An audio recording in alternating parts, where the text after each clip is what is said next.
सभी को जय मसीह की। हम बाइबल को पढ़े समझे और जाने ताकि परमेश्वर की आज्ञाओं को हम समझ सके।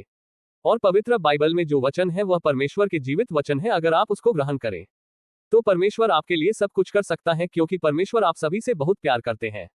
सभी को गॉड ब्लेस यू, आमीन।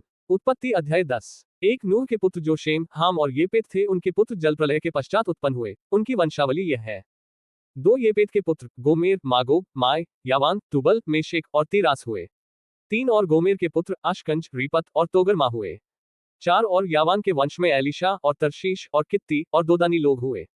5 इनके वंश अन्य जातियों के द्वीपों के देशों में ऐसे बंट गए कि वे भिन्न भिन्न भाषाओं, कुलों और जातियों के अनुसार अलग अलग हो गए। 6 फिर हाम के पुत्र कूश और मिस्र और फूत और कनान हुए। 7 और कूश के पुत्र सबा, हवीला, सप्ता, रामा और सबूत का हुए, और रामा के पुत्र शबा और ददान हुए। 8 और कूश के वंश में निम्रोद भी हुआ। पृथ्वी पर पहला वीर वही हुआ है। 9 वही यहोवा की दृष्टि में पराक्रमी शिकार खेलने वाला ठहरा। इससे यह कहावत चली है कि निम्रोद के समान यहोवा की दृष्टि में पराक्रमी शिकार खेलने वाला। 10 और उसके राज्य का आरंभ शिनार देश में बाबुल, अक्कद और कलने हुआ। 11 उस देश से वह निकलकर अश्शूर को गया, और नीनवे, रहोबोतीर और कालह को। 12 और नीनवे और कालह के बीच रेसेन है, उसे भी बसाया, बड़ा नगर यही है। 13 और मिस्र के वंश में लूदी, अनामी, लहाबी, नप्तूही।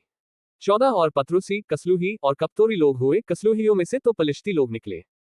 15 फिर कनान के वंश में उसका ज्येष्ठ सीदोन तबहित। 16 और यबूसी, एमोरी, गिरगाशी। 17 हिव्वी, आर्की, सीनी। 18 अरवदी, समारी और हमाती लोग भी हुए। फिर कनानियों के कुल भी फैल गए।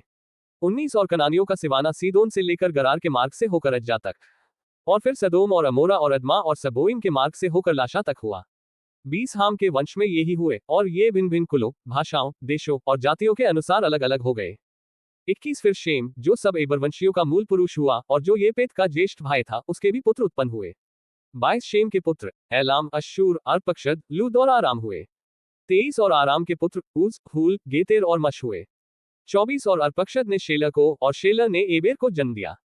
25 और एबेर के 2 पुत्र उत्पन्न हुए। एक का नाम पेलेग इस कारण रखा गया कि उसके दिनों में पृथ्वी बंट गई, और उसके भाई का नाम योक्तान है। 26 और योक्तान ने अल्मोदाद, शेलेब, हसरमावेत, थेरह। 27 यदोरवाम, उजाल, दिकला। 28 ओबाल, अबीमाइल, शबा। 29 ओपीर, हवीला और योबाब को जन्म दिया। ये ही सब योक्तान के पुत्र हुए। 30 इनके रहने का स्थान मेशा से लेकर सपारा, जो पूर्व में एक पहाड़ है, उसके मार्ग तक हुआ। 31 शेम के पुत्र ये ही हुए, और ये भिन्न भिन्न कुलों, भाषाओं, देशों और जातियों के अनुसार अलग अलग हो गए। 32 नूह के पुत्रों के घराने ये ही हैं, और उनकी जातियों के अनुसार उनकी वंशावलियां ये ही हैं। और जलप्रलय के पश्चात पृथ्वी भर की जातियां इन्हीं में से होकर बंट गई।